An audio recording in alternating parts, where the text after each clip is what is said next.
Yeah, Cow was supposed to come on here this week. Cowboy was? Yeah, Cowboy no showed me. He did? He did. He didn't outrun you? No. No. Him and his limp walk. But he had that back surgery. I think it went well. No, it went real good. Matter of fact, I talked to him yesterday. I'd rather talk to Whitney than I would him. But Yeah. yes, he's good. Little No, pain, yeah. He just talks so slow is all. You know. It's pretty methodical. I can say that. No, I'm just kidding. Who else you talk to on a regular basis? Oh, shoot. John Bradley Miller, I would say. I'm not a bad friend. Kai, we talk a bunch. Zach Wadsworth, a whole lot. Wesley Wood. Who else do I talk to? A lot of Superior customers. But Oh, yeah, you do some buying, don't you? yes, sir. I sell cattle on Superior Livestock. That's right. Yeah, and I'm on the phone so much all the time that sometimes I'm not always the best friend. Yeah. Do you want a ranch fuel? Yes, sir. Let's have one. You're gonna have to hit me up. Oh yeah. Is this the best one, or is this the just the leftovers? No, that's my This a favorite good one. Yeah. Yeah, so man. Cheers. Super, yes, sir. Absolutely. How is business right now? Oh, it's awesome right now. Of course, all time high. It's board took a little hit a day or two ago, but Yeah, that's what I heard. That's just part of it. But we're $2,600 kids.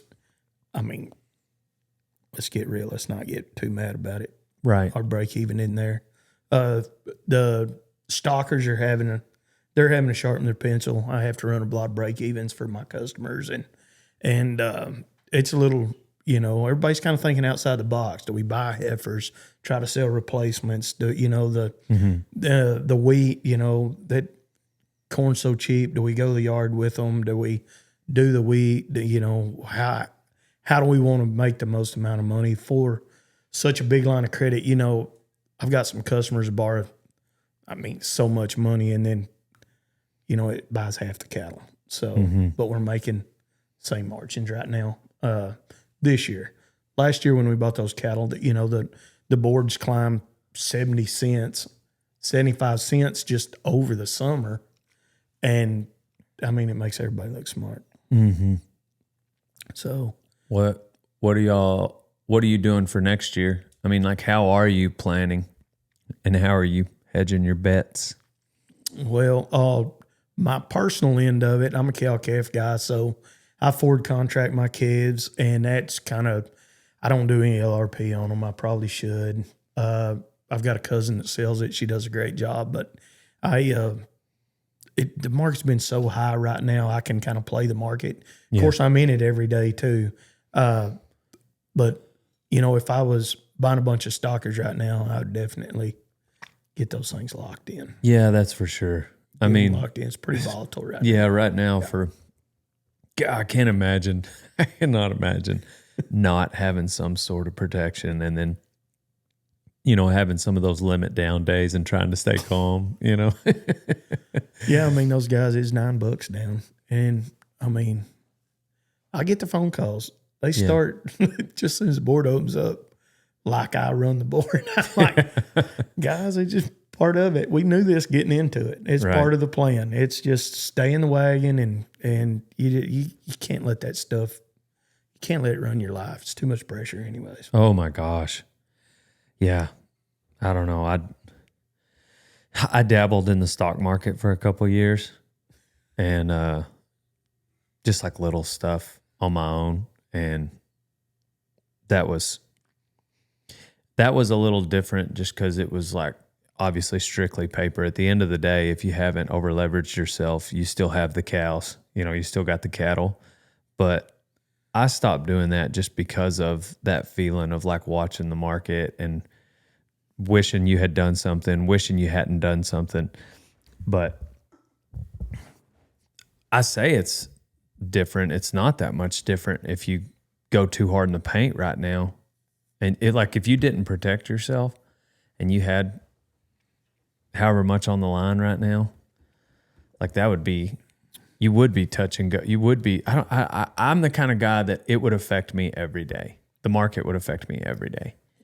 Well, here's the deal. I'd be calling you. I'd be one of the customers calling you. Well, what I call this is scared money.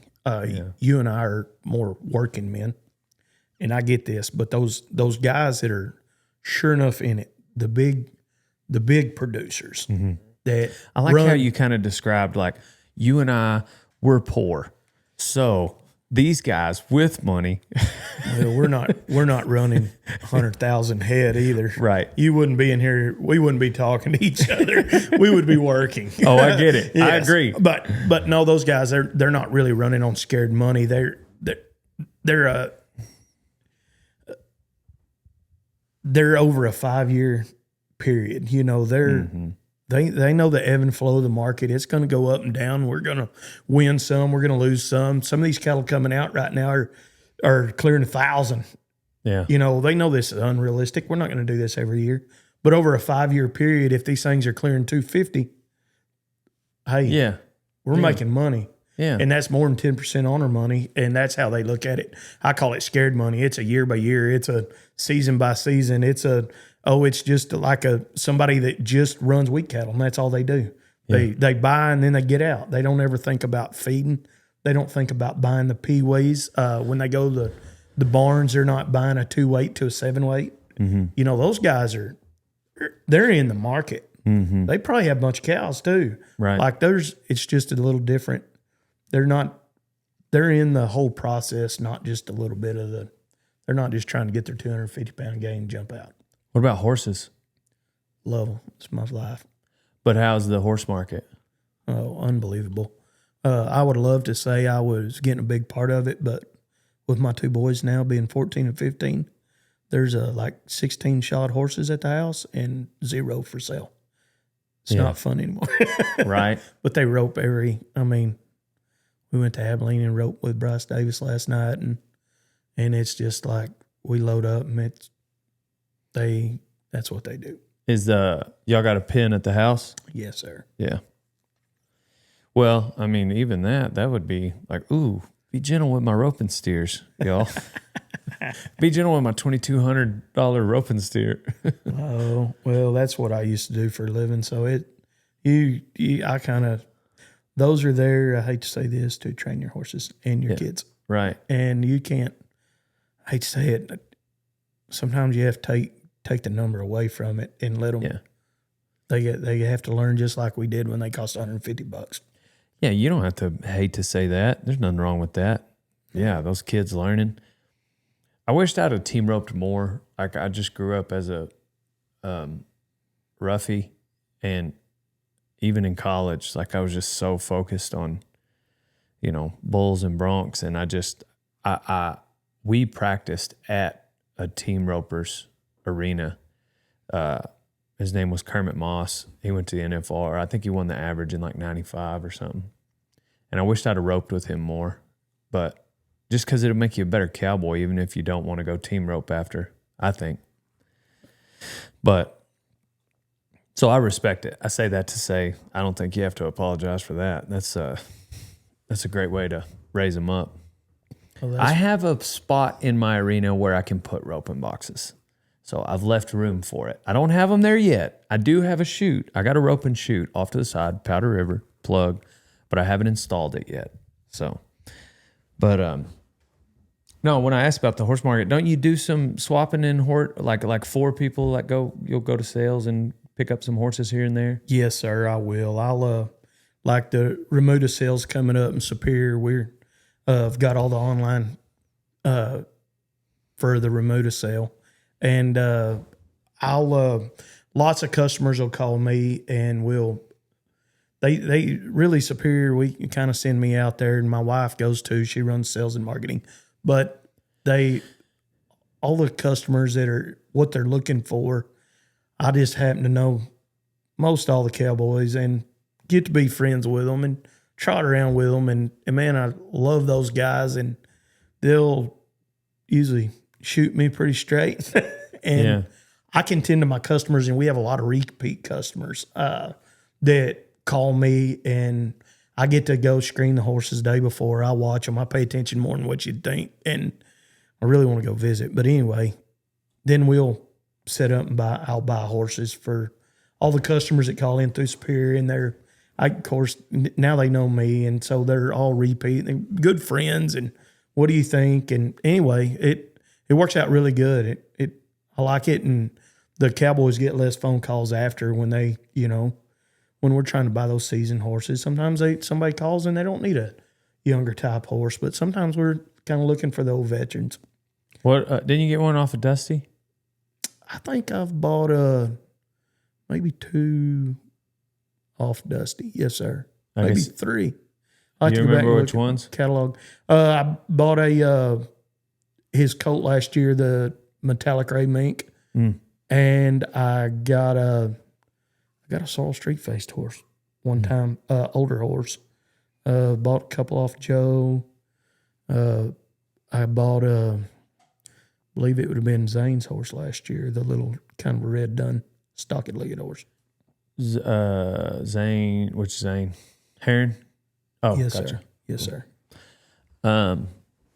Yeah, that the horse market seems to be the same way as the cattle market for the right kind of horse. I mean, it seems like if you want, it just doesn't seem like that long ago when just everything was, $3,500, $4,000.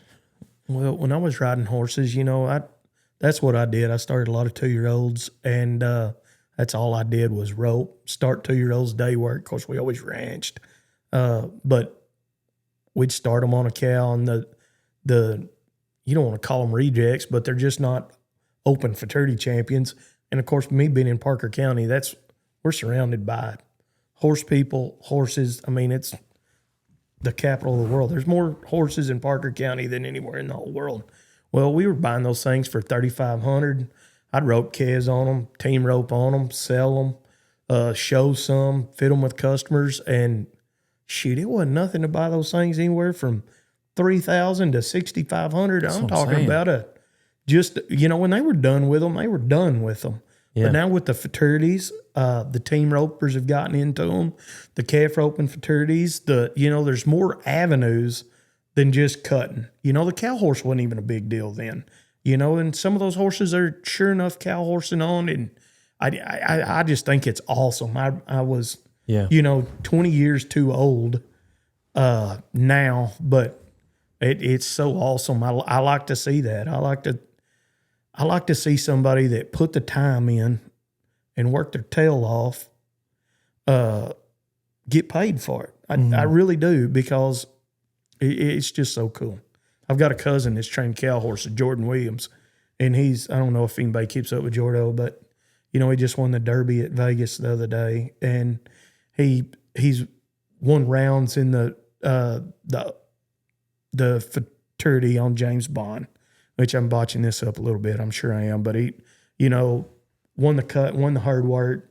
I think he won first or second in the round of the rain, and running down the fence, I think it took him out or something like that. But I love to see that guy, sure enough, make a good living where you're not a broke down horse trainer and you can actually own a house, not rent one. Yeah, it's pretty cool. Well, for sure. And somebody like Jordan, though, on the flip side of that coin, has dedicated his life to the craft. Started young and Tech, right? Went to Tech. Yes, and sir. That was on that kind of OG ranch horse team with Chris, wasn't he? Yes, sir. Chris Wilson as a coach. And he then and Truby and Park went. I think they were all together. Yeah, during that time. You bet. Yeah, that's how True and him are tight. Yes, sir. But no, there is a way to get it done where you can make a good living. But guys like, and the guys like Jordan, can make a healthy living where it's, you're not having to eat ramen every night. Oh. But I think that does come with, it's not an easy living. Like I said, he had to dedicate his life to the craft. And Because kind of circling back to what you were talking about with the horse market and more avenues, I think there's just way more interest in the Western industry now than there was 20 years ago, 15 years ago. Because whenever we named the Netflix show, it was How to Be a Cowboy. And the reason for that was I got so many messages on Instagram, Facebook, Snapchat, everywhere, people asking me, because I'm on the internet. And so you've got random kids out in random places of the country wondering how to get started. And so when they get on the internet, they found me. So as many people in our world that are frustrated that Dale Brisby's the face, like, hey, I'm out here making the content. So what you see is what you get. I'm sorry, but if somebody else wants to start a YouTube channel, be my guest. Regardless, they would reach out and they would say, how do I get started ranching? How do I get started riding bulls? And I got so many of those messages. I mean, 30, 40, 50 a day. And so when the conversation would come up of like where we're at and this is a dying way of life, I'm just like, man, I'm not seeing it. I disagree. Like, it's not dying. Not rodeo, not ranching, not anything that involves a horse. There's so many people out there that the reason Taylor wrote, the show like Yellowstone is like yes, it was like the people wanted it, and he saw that. Like, the people want that type of lifestyle. And I don't know. That's where I think we're at right now, where everybody's starting to reap the benefits. But to get into it, though, to answer the question of all those kids, like going back to who you just brought up, I love Jordan as an example. I need to get him on here. It's like you can't just kind of do it. No, it's not a. Well, we were talking about this earlier. You were talking about, you wish you'd have wrote more. I did wrote, and I wrote professionally for a good while. I never made the finals, and it was the best thing for me that I didn't make the finals. I think my personality, if I'd have made it, I'd still be doing that, and my children would have suffered because of it. Which right now it's all rainbows and Palomino ponies right now. But anyways, but no, just when I was roping, I could only rope. I take my hat off to you. You told me that you rode broncs and bulls. And I know after college, you have to, you got to get entered up. Anyways, it takes so much work and dedication. I don't know how you did 2 events because I roped calves, and there is no time. If you're going to try to beat Cody O, Trevor Brazil, Fred Whitfield, I don't have time to team rope. I don't have time to heel. If you're not tying 100 calves down a day, you're behind. And like, my body couldn't keep up with it. My back and my knees, like trying to get on enough rough stock to beat Billy Etbauer. How does your body take it? Like, there's just so much. And then how do you do 2 events? Like, that's Stetson, right? That guy's a freak. No, he's awesome. We talk about this all the time. But I don't know how you could do multiple events. There was only so much of me to give and so much of my body, and it didn't hold up. I don't know how. Well, I don't think it's unbelievable. To me, it is. I tell guys coming in here to not do 2 events, because I think that person that can effectively be successful at 2 events is just so few and far between. It's like you said, unbelievable, the kind of person. Unbelievable. I did all of the events in college, but for college rodeo, because you can only have 6 people on a team, but there's no limit to how many events they enter. So like if one of those 6 wanted to enter all 3 rough stock, 2 timed it, whatever, have at it. And so you get more points for the team. So that's why college rodeo coaches are real high on multi-event rodeo cowboys, because they can't get an extra person, but any one person can do anyway.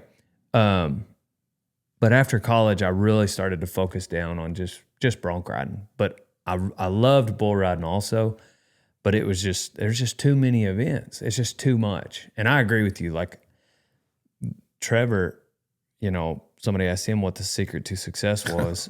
And he said, there is no secret. And he's a morning person and a night owl. That's how you do it. It's hard work. That's what he said. You just you got to be in it, eat, sleep, dream it. There's no flirt. He did not flirt with it. He's the man. I mean, he still is. All right. Well, I'd hate to tell him at this age, say, "Oh, you can't do it." You'll figure out a way to do it. I just discourage people from doing that. Like, I'm not saying they're not out there. No. I'm just saying, like, I don't know. I want to see them do well in one.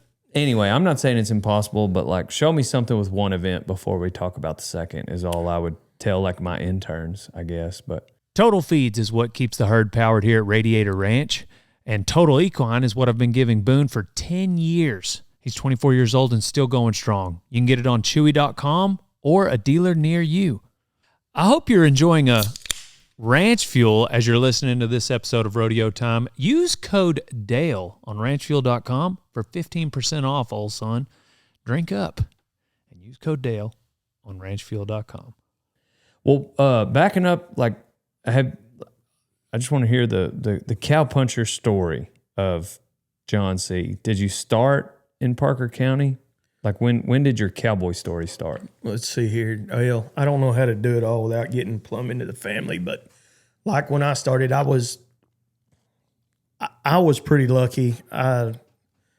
We don't talk about it a whole lot, but I'm a Calhoun and a Saunders. My granddad was Jim Calhoun, and he had a ranch right there at Crescent in Hood County, and he was he rode the first stallion to ever win in the world, which was King's Pistol. So all the Miss Silver pistols and the play guns, those came from my family's line of horses. And then on the other side of the family, my grandmother's side of the family, she was a Saunders. She was Tom B. Saunders' sister, so I'm kin to Thomas Saunders. So, and I'm on the south end of the headquarters right there at Parker County. We've been there since like 1926 or 7. Had the first commission company in the stockyards at Fort Worth. So we have always traded cattle. We ranched, had cutting horses on the other side of the family. So I got the cow side, and then I got all the horse side. And my dad, he trained cutting horses all growing up. There'd always be 40 horses in the barn. We rode horses. We rode cowboy. He went to go work for the NCHA, the National Cutting Horse Association, run the director of shows. So I roped, but we always ranched. And all growing up, kind of when my dad started working for there, we had, instead of doing so much of his stuff, I helped the ranch all the time. I mean, we're cow-calf stockers. Day worked all growing up. Roped, shoot, and started a lot of colts. At a young age, Thomas's headquarters, I'm going to say, is about 3 miles from my house. So I'd catch a horse before daylight, and I'd trot up there, help him ride. He rode 2-year-olds. That's all he really did in cowboy. So I'd help start colts all the time. And, I mean, we rode the wags, the pitchforks. We got plenty of them, and we kind of rode some of them that were – we got all the wagon horses. We call them wagon horses. That's what they were. And we'd put 30 days on them, then they'd divvy them up for the Cowboys. Or when the return of the Remuda sale started, we'd start a lot of the colts for them. I believe even some of a bunch of Beggs colts. But anyways, the wags, probably the majority of them. And but I was raised on pretty rough type horses. Those pistols, they weren't gentle. So yeah. I think one story, I gathered 600 acres on a wag filly one time and had a leg tied up. Thomas come trotting by on another bronc. Said, "Hey, cuz, you're going to have to let that leg down." I said, "Not today. I can't ride her." Got back to the pen, still had a horse left. Unbelievable athletes. In the wags, to be honest, is probably the prettiest colts as a string of horses I've ever seen in my whole life. They were tough, but they were beautiful. Yeah. You'd look at them and be like, "Yeah, I got to have that one. Let's try him." Right. But I was a little short, fat guy. I wasn't a bronc rider like you. I'd cheat them. Yeah. But it was good. We got to, I didn't get to go on the wagon like everybody else did. In my 20s, I was either roping or we had so much of our own stuff. And of course, it's not that we didn't ever go on wagon. We did, but I didn't get to go to the Sixes or the Pitchforks and go hang out. Anytime I went, we were more or less guests. We started colts for them. Went to Dickens dance when I was 15. Had a big time. Probably drank a little too much, but Yeah. it was. I wish I could have done that. Yeah. I missed part of that. But we were so busy at the house and had so much of our own stuff. We didn't, in college, I kept 30 outside horses. So it was hard for me to. Yeah, you're married to them. Well, yes. But, as far as the college kid goes, I was the richest one out there. I was the only one that had a job, and my wife, I have a finance degree and a minor in business. And she did a lot of the business side of it, and not the finance. But there was so much in the ranches. We get deals on, we get to go to the Brights every year, brand wing for them. So there was, 3 and 4 weeks at a time for branding, 3 or 4 weeks of it at weaning. We'd bring the crew out there. Marfa, beautiful place, great people. Jim White, he was a really cool guy. And we went out there one time. I'll tell you a little story. My first time out there branding calves, everybody's out there and those pastures were so big, you might gather one pasture and be 4 days. So you'd basically pin waters, throw them to a corner. You didn't know if you was going to brand 50 calves that day or 500. But when he would get done branding those calves, you just throw them in a corner, strip about half the cows off, go bring them to the fire, and they'd just drift off. You'd try to brand them somewhere close to water. And, you'd go, after you got done branding them calves, part of the crew would hold the calves up, and the other part would go gather what we slipped off. And it seemed like you was gathering another 4,000 acres by the time you got around some of them. We'd kick those cows together, and they'd eat a little old sandwich right there, something right there, where we was branding calves, and then we'd go to mamming those pairs up and kicking them towards the water. And Jim, Mr. White, he'd sort every one of them out and pair them up. And, that can be, a lot of people, they think it's nauseating, but you'd sort one pair out and kick them toward the water. But his cows handled so good in that big country, and that was the key ticket. But a lot of those young hands, they'd never seen it before, and and he quit at dark. They thought it was the worst thing ever. And man, I'm a little different. I thought it was like artwork. I kind of had more of an old soul, but my granddad was really good friends with Buster Welch, and we mammied a lot of cattle up. Bob Bird, he was a great man. Anyway, I got to be around some stellar cowmen, but they were all horsemen too. Yeah. And I got that from my granddad. But I really enjoy a good cow horse. That is my number one. I love them. Yeah. I was raised on them. But a good cow horse to me is not just a cutting horse. A cow horse is some of them are so intelligent. I really have a passion for a good horse. And it's watching them horses work the herds. I love it. A good one. Now a bad one, I just assume help you unsaddle him, kick him out, go get you another. But I really enjoy it. But no, mamming those things up and then handling that livestock right really excited me. But a young man, they didn't care for it too much.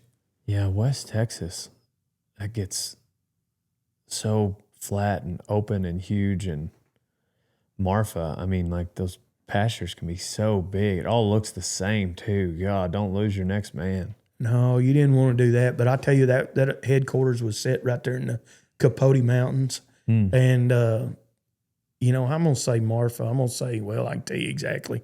Between Marfa and Valentine, about 10 miles out of town, go south 30 miles down the gravel road.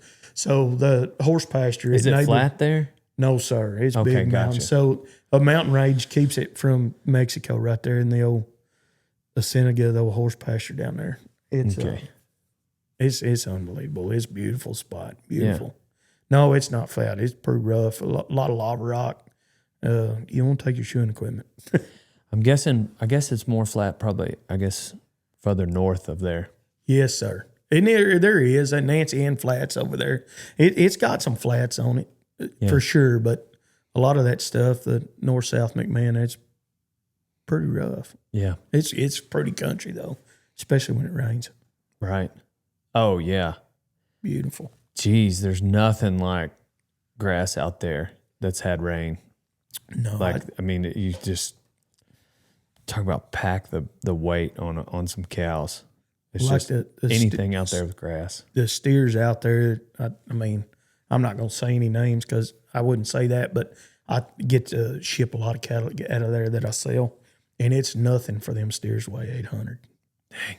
I mean, nothing. No. Did they get all the rain this year that we did right here? A little later in the year, but yes, sir, they did.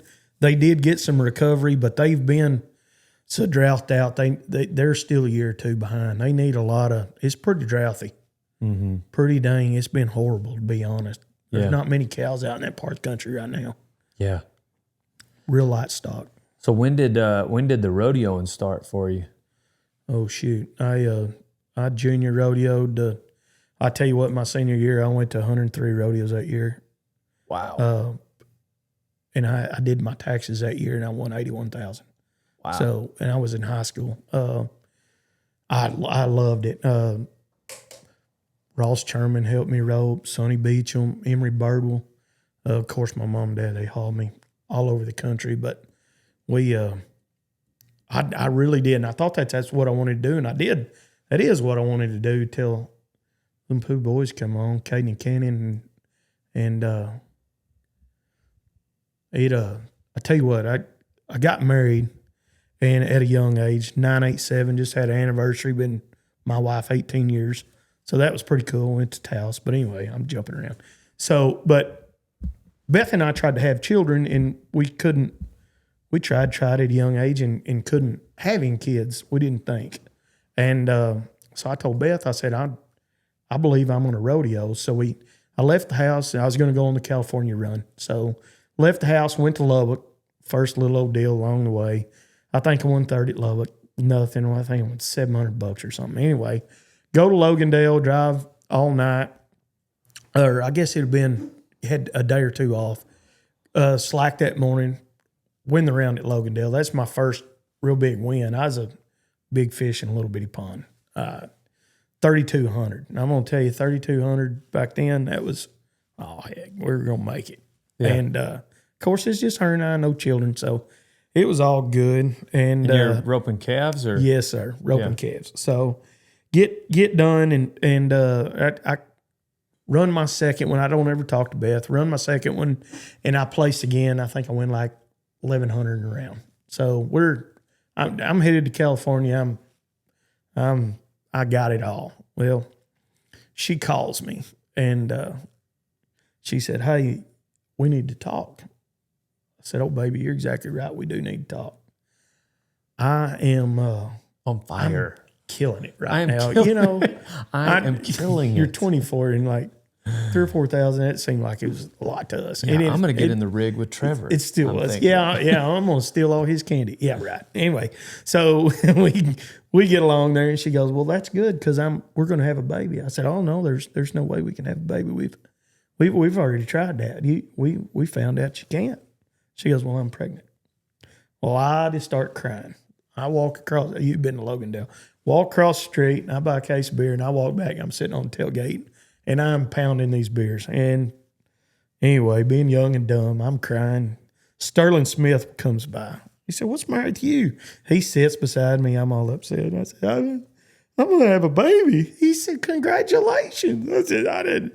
Losing my stuff. And he slaps me on the deal. He goes, "Well, at least you're married. Quit worrying about it. It's going to be a..." And he goes, "It's the biggest blessing you'll ever have in your life." And it shocked me, having your first, it shocked me to death when you think you can't have something, then it comes, thank the Lord. Anyway, Caden James, he's 15 and Canyon's 14. But anyway, it all started. And then the rest of California, I think I won $900 the rest of the trip. My head was, I wanted to be back home. Left for one other 4th of July, I guess 2 years later. I think I had 11 rodeos entered. Beth was crying. Caden was crying. She was pregnant and with Cannon. And I made it to Abilene. I turned around and come home. She goes, "What are you doing?" I said, I'll rodeo, but if you and I can't go together, I will not. I can't do it. I was a family man, big heart. I just, so I turned around. I said, there's 11 How outside. far was it to Abilene? 120 What is that? miles. Yeah, 2 hours. Anyway, Yeah, I so turned you around were, and come back. For Oh, 2 hours, you were just like, this don't feel right. Yeah, I believe I was headed to Pecos, if I remember right. But anyway, it was, I turned around, come home, and never really, I left the house, but it was always going to the Texas rodeos. And I went up north a couple of years, but I always took my wife. I went up north, tried to go with a buddy and couldn't get along very good. And just fighting my head, wanted to be home with my family. Beth flew out there and the boys flew out there. Between rounds at Cheyenne and Deadwood, won 19,000 in 10 days and come home. I was a mental basket case. I was a big lover. My family couldn't be there. I couldn't stay focused. And if you're out there, I'm going to tell you need positive, and you got to stay. You can't want to be somewhere else than that. Yeah. Of course, it's just like cowboying. If you want to be the best cow puncher in the world, you need to eat, sleep, dive it, think about it, and you need to be there. You don't need to be on your phone. All the kids these days want to be on their phone. They need to leave that somebody in their truck. Yeah. You got to focus. That's what, man, I tell a lot of these interns that come into my program. It's kind of tough because I want somebody mature enough that they can, number one, be on my insurance. So they got to be over 21 so they can drive a rig, but also like old enough that when they do get here, they don't want to turn around and go home. Sure. Because some of them come from all over, where are you from? Louisiana? I just came from South Dakota, like around Deadwood. Oh, Yeah. heck yeah. What town? Spearfish, South Dakota. I know exactly where that is. So, but I just need them to be mature enough where they get here and there. But also, so anyhow, it's a double-edged sword because when they do get here, now they're starting rodeo at 24 years old, which is fine. I mean, you've got plenty of years to learn it and get some good rodeoing under your belt on the rough stock end of the arena. You do have a clock ticking, but Absolutely. you got time. But one thing I tell them is, in my opinion, you need to get a certain level of success and know-how before you start a family. Just because it's going to be hard enough leaving the house when you know you can go win 3,200 in Logandale. That's hard enough. Yes. But if you're learning and you're just beginning while you have a family, I just don't see how a guy can do it. Oh, man. Well, I'm sure there's somebody out there that can. There's always exceptions to the rules. But you were going to these rodeos making money and you turned around and came back home. No, it just is all about my family. It's such a selfish undertaking if you think about it. Once you have a family. Oh, and if I would have had if you could have took the dollar amount out of it and you did not have to make sense of it, and I could afford to not have a barn full of horses, and I could have stayed there and just had my family. Oh, shoot. I mean, that's be the life O'Reilly. But I always had to I got a finance degree. There's a dollar amount in everything that I do. I don't mean to be like that. I'm wired like that. I don't want to have to make a lot of money. It's not that. But it needs to make sense to me. It needs to be efficient. I need to, if it doesn't make sense over here, I need to be able to sell a horse. If, everything's got a push and a shove and a give and a pull. So, it just has to, my cows, they don't have to make a lot of money. My break even, we started out selling an $800 calf and I had $700 in one. That's $100 a head. Be honest, it wasn't a whole lot, but we have to provide protein anyways. We're on the upswing right now. We're making money. It's awesome. We're buying a $100,000 pickup. those cows need to cost that much money. Yeah. I mean, pickup payment, $1,800 a month. That's what good credit. I can't imagine some boy that come in there and had a bad start and had a few bumps in the road and made a mistake. Now he's trying to crawl out of it. Doesn't make you a bad person. To just, I don't know how they figure it out. $3,000 house rent payment. You know, we need to make. I mean, I don't think it's a sin to make money. Right. You know, and I was wired to do most of my life for free. You know, you felt bad about charging people. We're an old ranching family. I mean, oh my gosh, you're going to charge $400 to ride that 2-year-old? Yeah. Yeah, you know, well, you ought to do it for $300. Well, it costs $250 to feed that thing. Right. You know, and now it's more than that. But yeah, but I like what you're saying though. Like, it's not necessarily about the dollar amount as a whole. It's about, is it efficient? Does it make sense to do the thing? And there is absolutely a level and a thought process one can go down when you look at rodeoing on average. Now, if you want to be above average, there's then sky's the limit. The sky's the limit. Absolutely. You know, but Absolutely. as far as like your average earning potential for the top 50, top 100 guys, like it just doesn't make sense to do that. You know what I mean? Especially when you go to figure in rough stock and roughies when it comes to what they put on the line in terms of, you know, their health and safety and well-being. You know, y'all can't hardly make enough money to pay your health insurance. You're But- running a business. yeah. But so I guess what I'm saying is there is a level of, you know, anyhow, that's why my advice to these young guys is just like, I'm not saying don't start a family, but just know ahead of time that, you know, there's going to be pressure to quit rodeoing when she makes that phone call. It says, we got one on the way. I think that was my story. God knew what was going to happen to me. He's already knows what we're going to do, and that was God's will.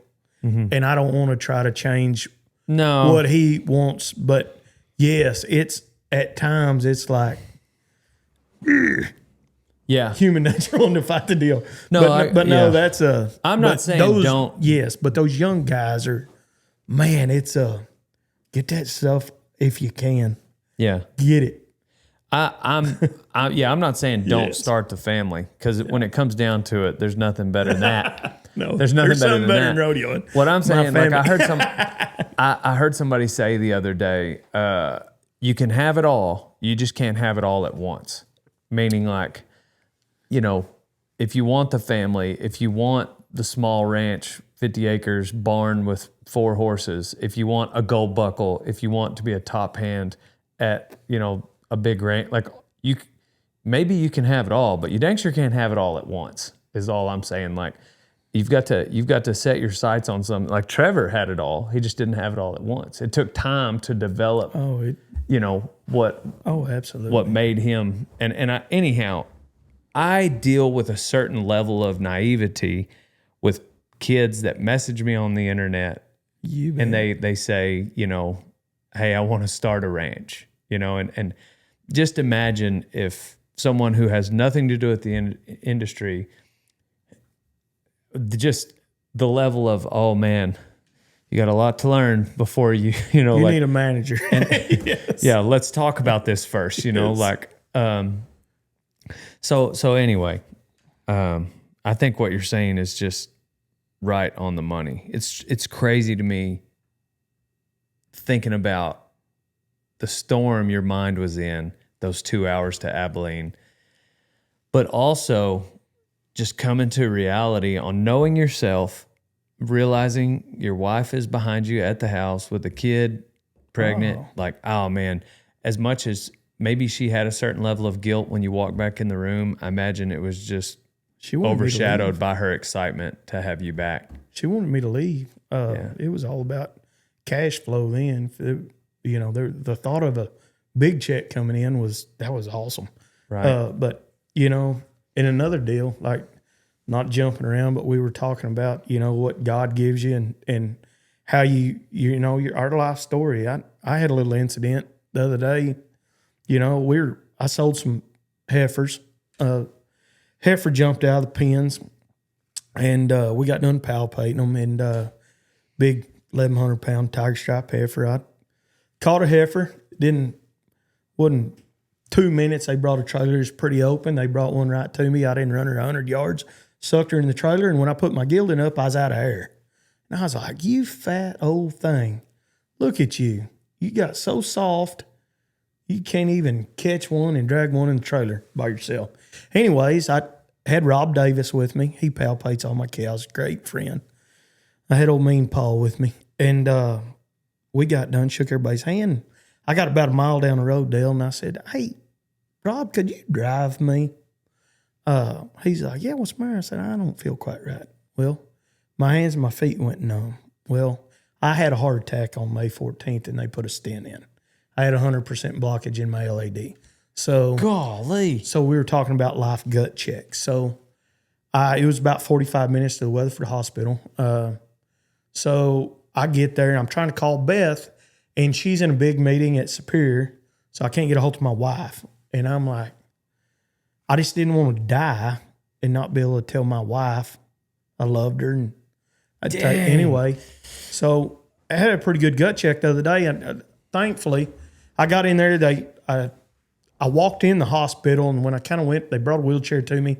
My sister picked me up from a gas station. Rob didn't know his way around. Got a hold of my sister finally. I said, you got to come meet me. Quick trip, Weatherford. I need you to take me to the hospital. And I was so out of air, I couldn't talk at that point. So anyway, everybody's calling me, and I didn't have the energy to talk. So I knew Rebecca would be there. So anyway, went to the hospital. They hooked me up, EKG. Yep. Full-blown heart attack right now. So they took me in there. Dr. Muhammad took me in there. They laid me down, no sedation. They put a stent in me. I said, hey, doc, I'm not sedated. I need the good stuff.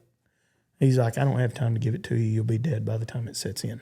Put a stent in me. Instant relief. Anyway, but all I did was pray to God to take care of my family. And it's so hard when you get so close to that, but you want to, I just want to tell them I love them. You know, it was so hard, but I've been praying so much anyway.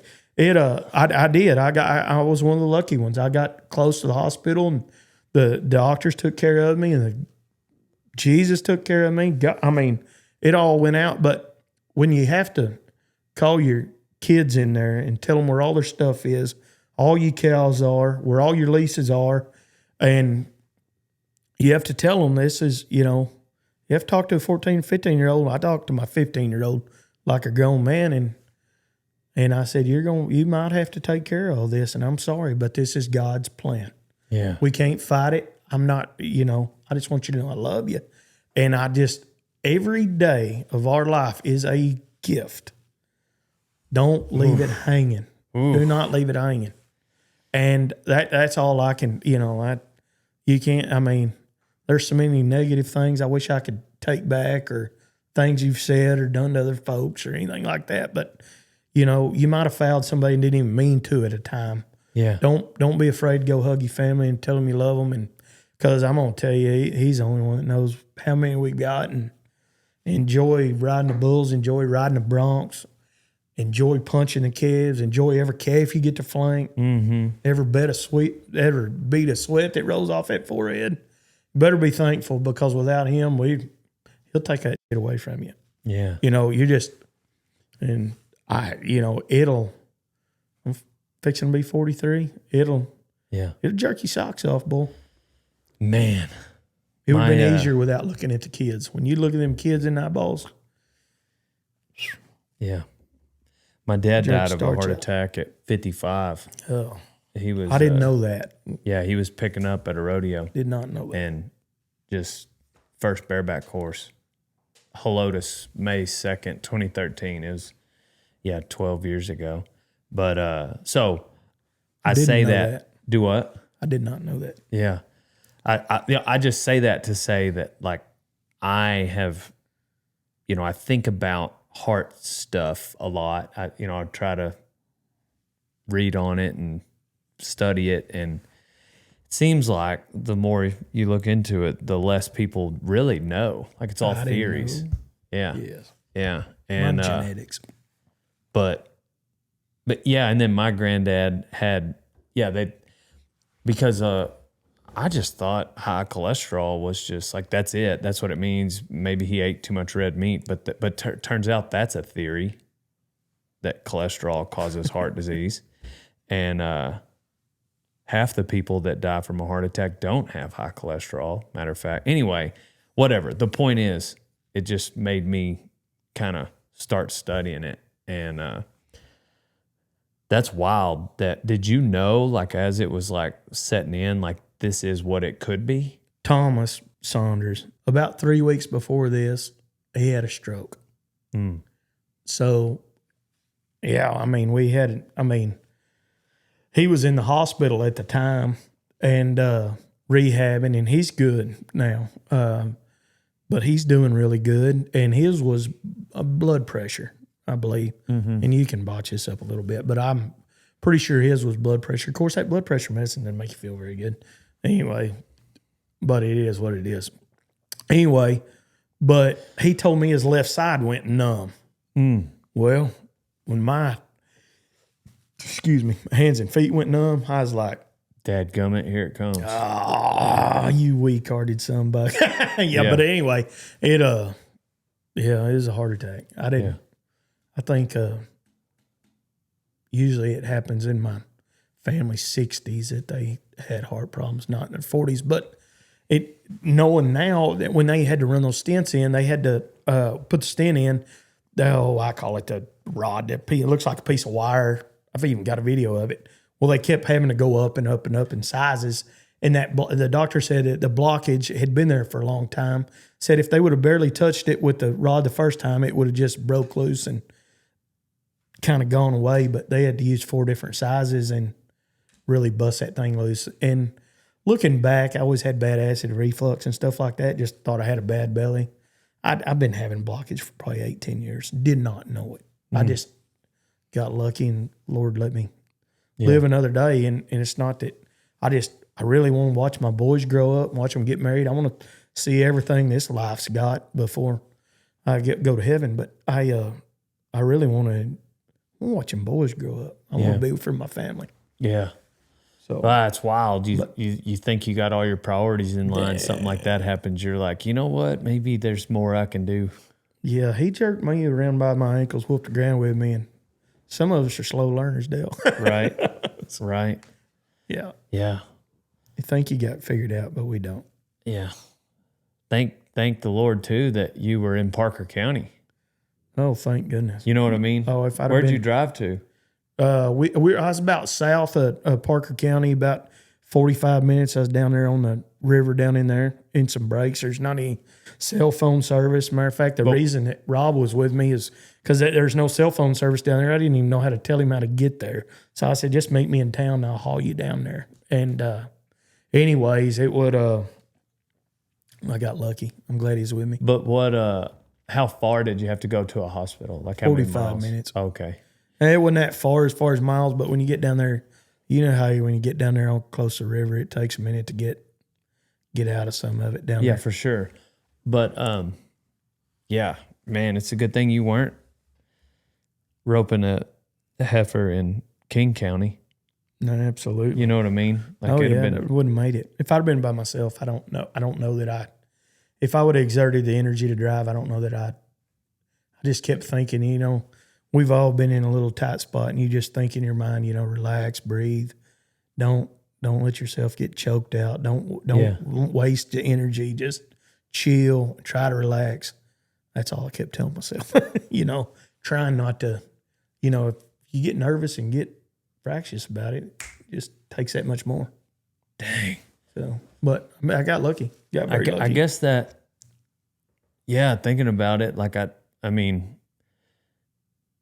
when you think of a heart attack, or at least I think of like somebody, could just be sitting here just like this. And maybe there are people that have heart attacks just in their sleep.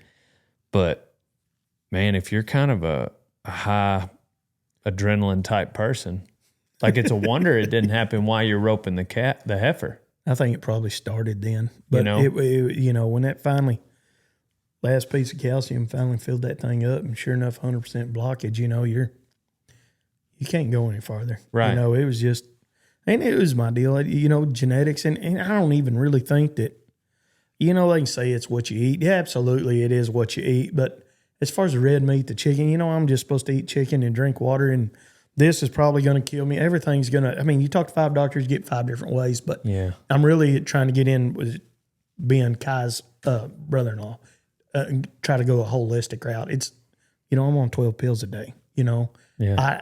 What is this harming that, you know, could, anyway, I'm going to talk to Ben. Anyway, I'm lucky and very fortunate, and anyway, that's it. And I'm just glad I keep trotting around with the boys and hang out with them. Yeah, I was just thinking about, I mean, my dad being in that situation, like it was the first bareback horse of the rodeo, first night. And so like that was just like, man, I'm just sure he was amped up and his heart was pounding, you know? Oh, I bet that's right. And it's exciting. It's an exciting thing, you know, like we're cowboys and we have those moments where you're roping a heifer, where you're doing something. And that's when, anyhow, yeah, that's wild. That's wild. I did not know that happened. So, Well, not many people do. yeah. I mean, family and all that, but anyway, it just is what it is. Dang. So what else are you doing? What else do they have you doing preventative wise? Oh, just trying to eat clean, and Yeah. it just, of course, I never really ate bad anyways because I always had bad acid reflux. I didn't like the grease, and I mean it because it was hurt me other places. Well, no, duh, my heart was blocked and didn't know it, but no, it's good. My wife, I just sit there and watch the boys eat cheeseburgers and French fries, and I'm over here eating a chicken salad, and we're in the beef industry. I guess I'm gonna have to buy a chicken ranch. I guess. Hell, I don't know what else to do. I'm tired of tasting feathers. They're terrible. I'm not scared of beef. I think it's No, I'm not either. I think it's carbs. Like as far as eating healthy, I think it's the bread. I think it's the sugar in the bread. Personally, So much stuff is processed these days. We That's don't what I even think. really realize it. It's Yeah. just a different day and time. Nobody slows down to cook a real breakfast and a lunch and a dinner. And we're not killing our own pigs, and we're not killing our own beef and just hanging them at our own house. You know, that everything, the fast food deal, I mean, everything has been processed, and it's, Yeah. I think the dang food pyramid is the biggest crock of bull.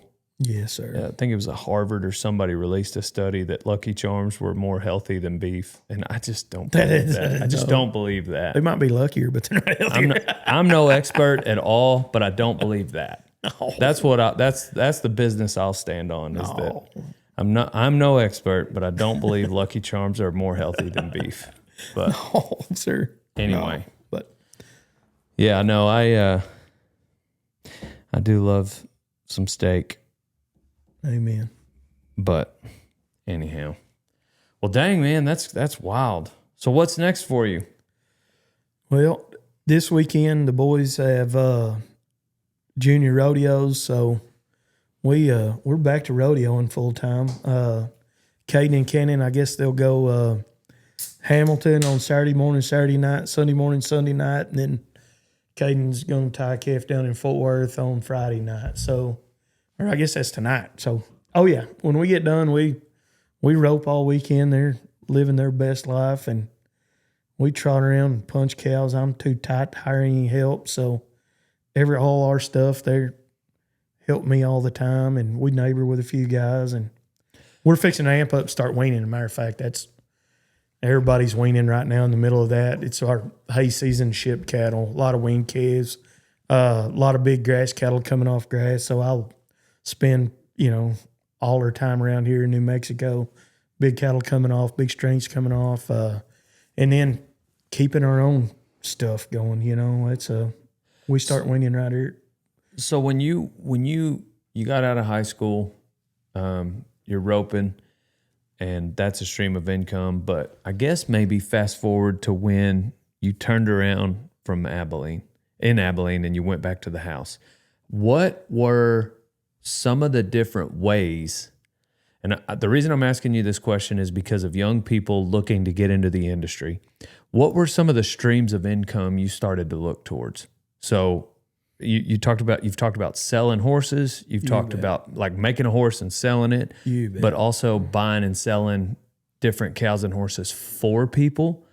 Like being an order buyer is a certain stream of income. You've got your own cows. You probably run cows for other people. Day work, shoeing horses, whatever it is. Tell me about what are the different ways that you've made money in this industry? Oh, shoot. I tell you what, being self-employed, I will have to say, just like yourself, I felt like I made the money picking up the crumbles that everybody left on the floor. Mm-hmm. So I started a lot of 2-year-olds, a lot of cutting colts, lots of cutting colts. Of course, where I was with my background, my family, of course, and then we still got to ride them outside. So the people that, I rode horses for horse trainers. All, they wanted them their 3-year-old year, late 2-year-old year, in the fall their 2-year-old where they're strictly putting them on a cow. Of course, I'd already started them on a cow. We drag calves on those colts. But I day work. My dad at a young age, we shot all our own horses. He shot his own horses. And, kids these days, most of them didn't even know. It's kind of a lost art. Nobody really knows how to shoe their horse anymore. I'm going to be honest with you. I'll take my hat off to Waylon Davis. He's training a lot of horses. We were visiting the other day, or I say his other day, it's probably been a year or so, He bought a place. It's a beautiful place. I'm so proud of him, but he day worked. He rode horses, and now he's got his own place. He's a cowboy. Now he showed, he was an own son of Call Me Mitch, cow horse fraternity, and he was just a day working cowboy. And I am so proud of him. I shouldn't brag on him, but I'm not bragging on you. But he works hard. He shoes his own horses, and he'll still day work. So what I'm saying is all the pieces of the pie, he'll touch every spot of one. Shoeing your own horse, riding your own horse, starting your own deal, still punching cows. I think when you do all of it, you have a whole new respect of the big picture. And it's I just tell somebody that don't be too good to do any of it. Whether it's pick your own stalls, he's too good. He's too good to go on this podcast, apparently. Well, he is too good. He told me he didn't want to. That's did he? My feelings aren't hurt, though. I'll punk him. No, what I was going to say. I'll punk him here in a minute. So I got another good Waylon story. We were, he and I won Vegas back in 2013. Yeah. And that's what I was going to say. That's another little stream of income that you and him tapped into. We needed it. Anyway, so we win I believe it's 10 point. And of course it was chump change then. I think it was $125,000 what we won. That was, what do they win, 200 now? Yeah. I've only been back like twice since then. But anyways, so that we went Vegas together and it was so much fun. I was so broke and had a boy that's got epilepsy. My oldest one does. And anyway, we were trying to figure out what his deal was, and it was so nice to be able to go to the doctor's office and just cut him a check and be like, thanks. Yeah. I appreciate it. No Here's kidding. your $50,000. Right. Got it. It was a perfect time in our life, but there was a little old girl that was talking about, this before he's married anyway, they were talking about Waylon. My wife was like, you be nice to him. He's bought more diapers than you ever will in your whole life. And he bought diapers for all their kids. Anyway, my kids love him. That's awesome. Old brother. He's helped me out a bunch. What led to the order buying part of making money? Well, so my wife, it would have been, I guess it'd been 10 or 11 years ago. She started working for Superior. So after Caden had epilepsy, my wife's brother was diabetic, and he lived with us. Michael did, and he's passed away of type 1 diabetes. And health insurance, when we started out, we was getting health insurance through cattle raisers. It's $500 a month. Well, that was pretty doable on a cowboy's income. You could make it work. And it got up there to where health insurance was about $1,800 a month for my family. And after her brother had a pre-existing condition, she would never let our insurance drop. So she went to, instead of helping me at the horse barn and she went to town and started working for Superior right there at Stockyards at the Exchange Building. And she started out, I think she's editing videos and I don't know what all she's doing, but she's got a marketing degree. And now she runs sales and marketing for them. But they asked me, there was a little bit of, since I was cowboying and had a business side, they wanted me to become a rep. And of course, my family, I'd had a lot of it through osmosis. But when I was cowboying, while you was there day working, you'd be working a set of weaning.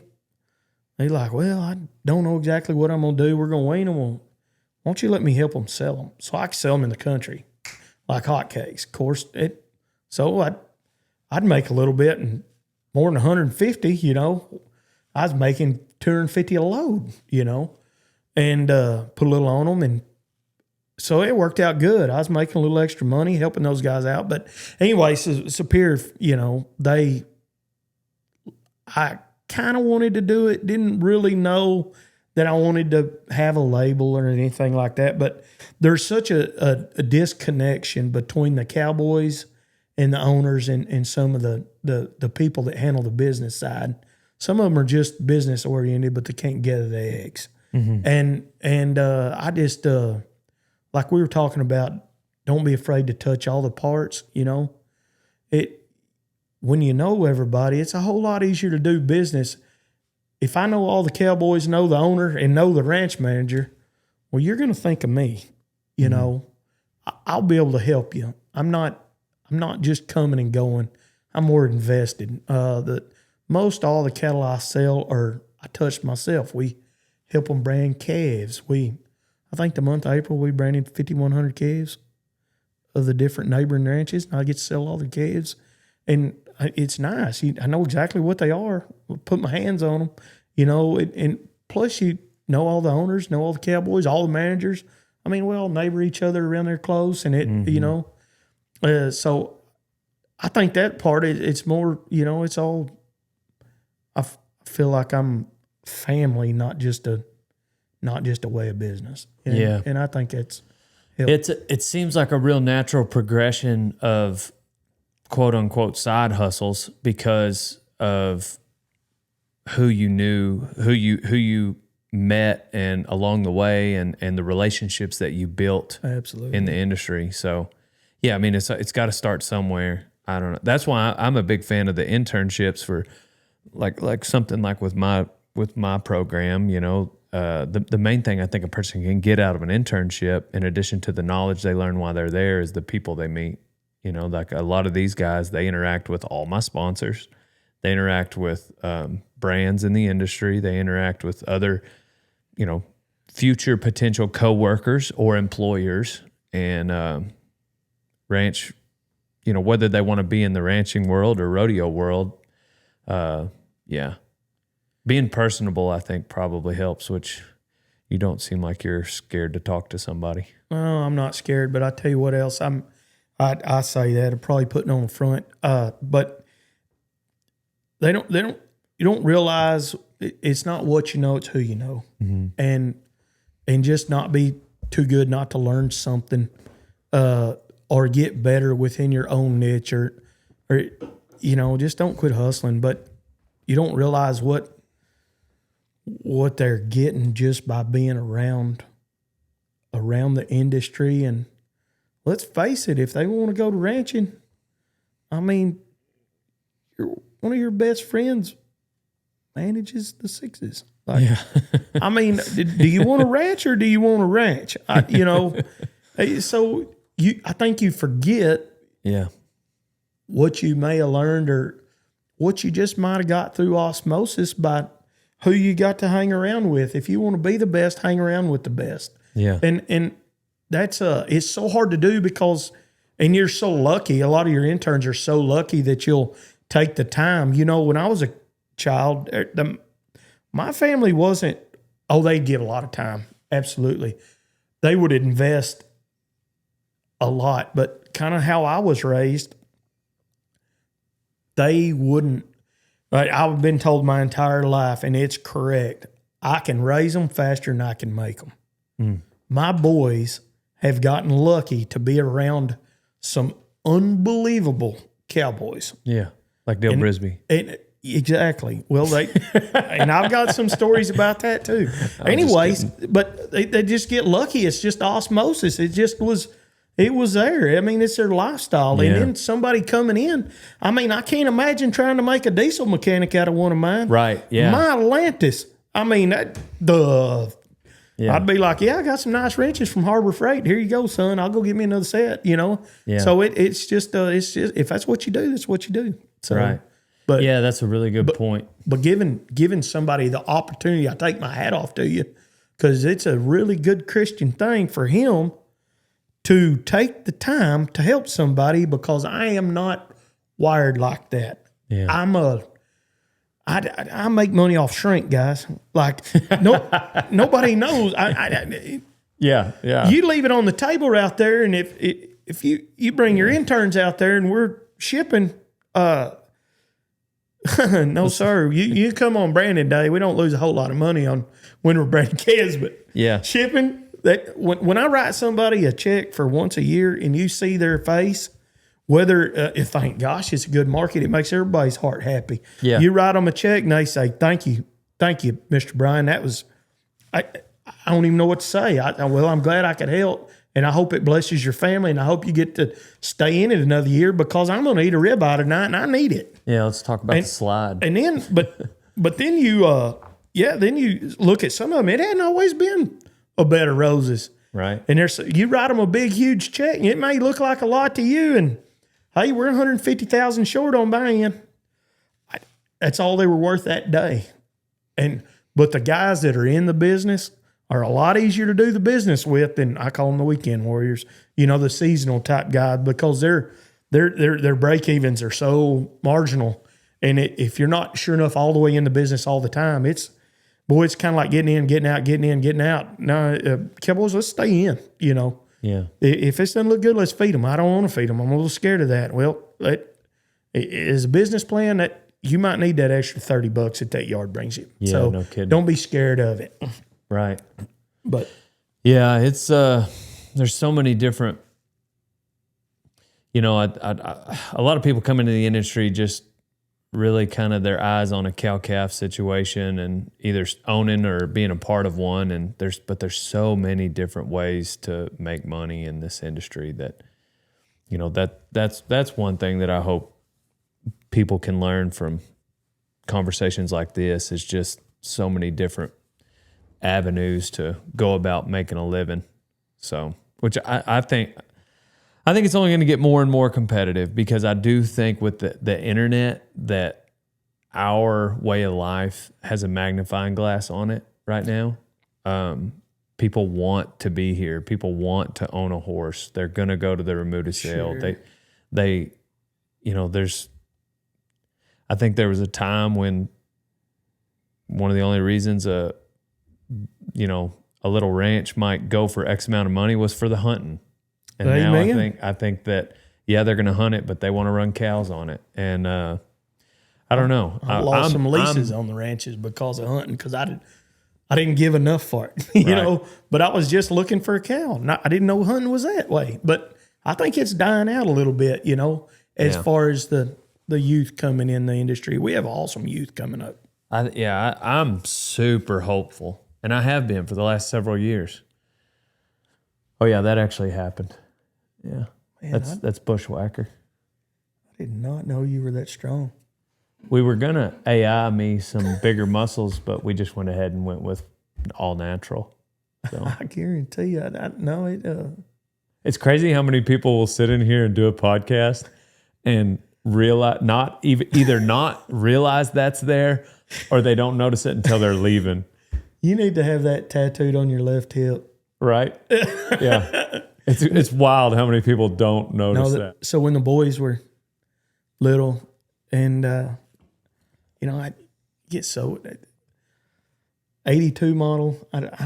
What have I got you? 87. 87. So just wasn't a whole lot of internet when we were growing up. When I think it come out, we started using it maybe my freshman year at school.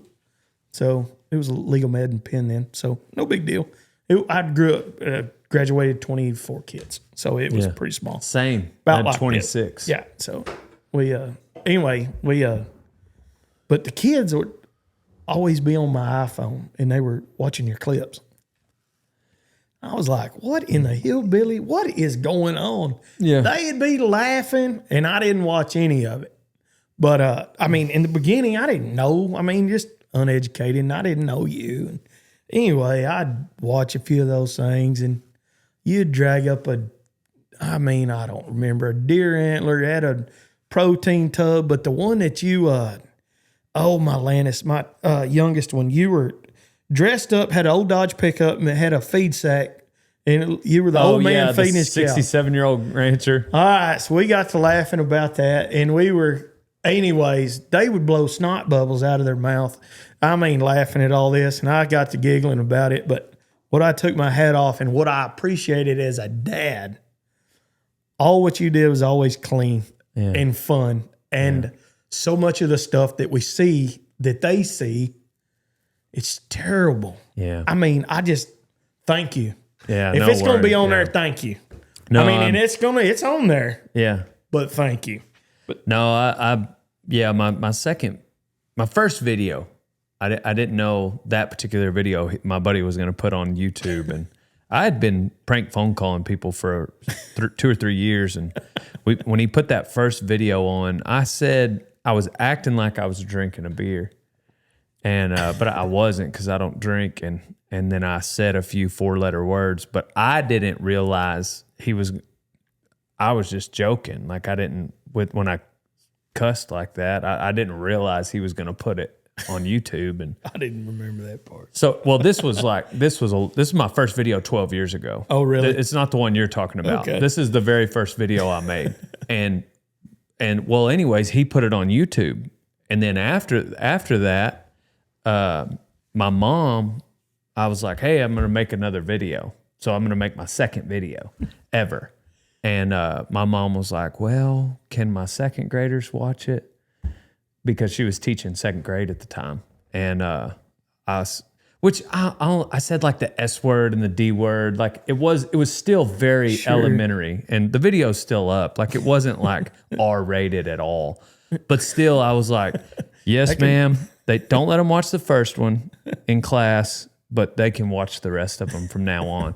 And so that was always kind of can my mom's second grade class watch it? And don't get me wrong, occasionally, like I'll have a guest that in a video here or there that has a beer, or somebody will, there's a cigarette pop up here or there, but we do not glorify that at all. And my aim, it's harder. It's a lot harder, because just like you said, like your kid's watching it, but I got to make a 12 and 13-year-old kid laugh, and then I got to make a 43-year-old man laugh. Mine You see are what I'm still saying? watching.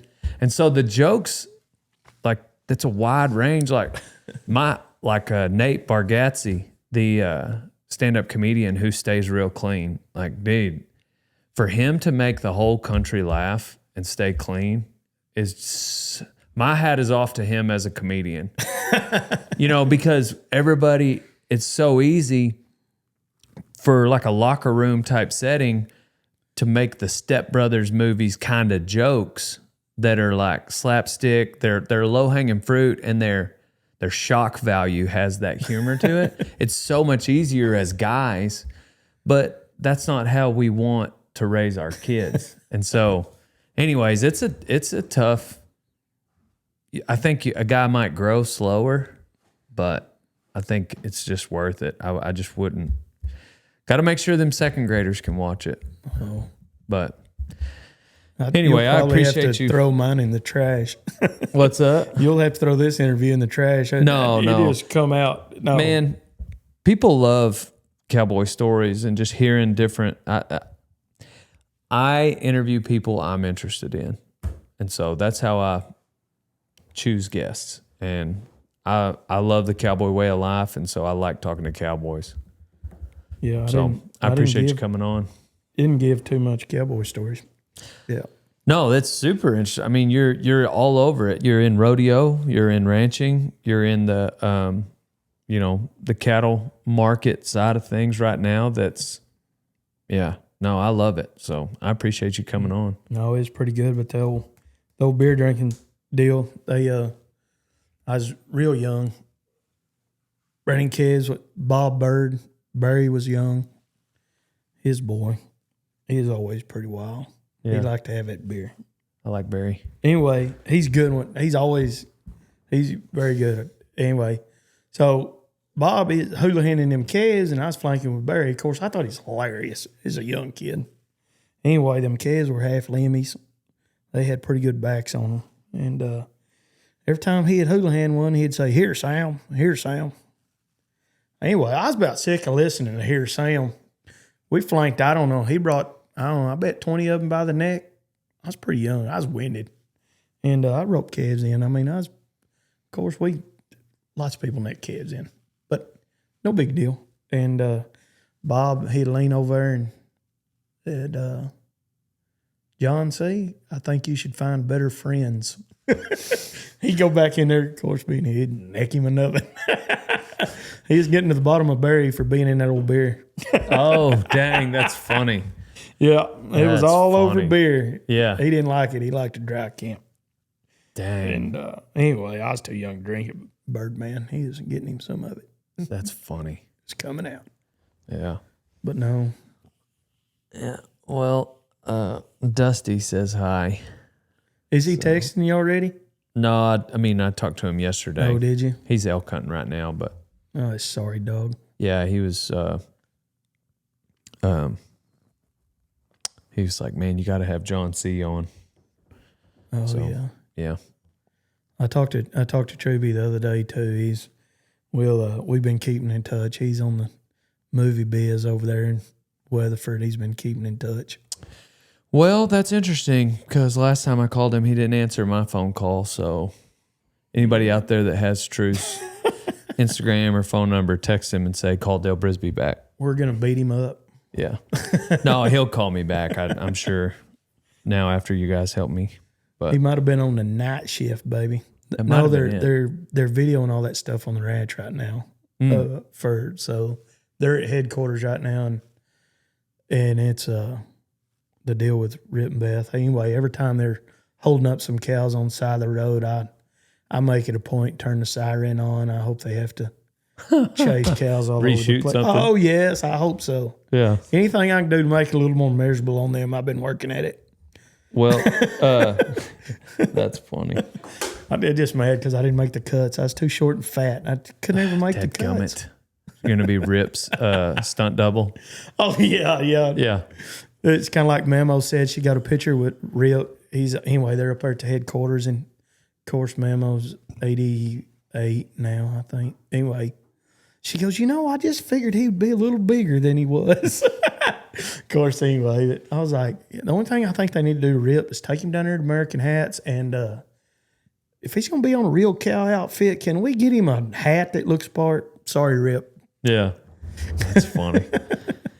Well, we normally wrap these up with life advice. You got any for me or our listeners?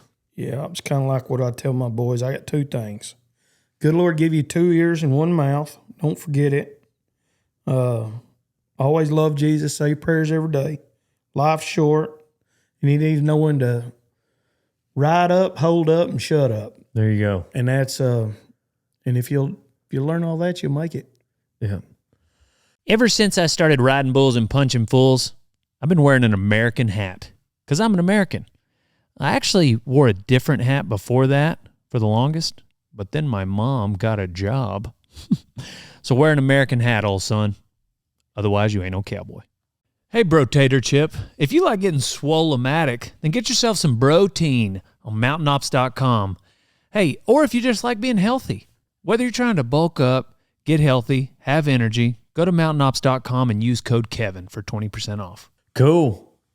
Well, man, I appreciate you coming on. It's been fun. I'm glad to finally have you come out. So that was fun. yeah, well, I'll if I don't see you before the Remuda sale, we'll maybe at least see you then. Just try it. Yes, I'll try to sir. find a horse. I'll let you bid on him for me. You're better at it. Well, you might be safer. Yeah. Yeah. We're gonna have to get the checkbook out if we want to buy one there. It's gonna be good. I hope for a good sale for all the Cowboys. They're kind of a little Christmas bonus, and I hope they do bring a lot. Those boys work their tails off, and they need that bonus for their families. Sir. Absolutely. Well, good deal. Well, we're on to the next one. Thank you, everybody. Appreciate you guys listening. I'm Dale Brisby. Pow, pow.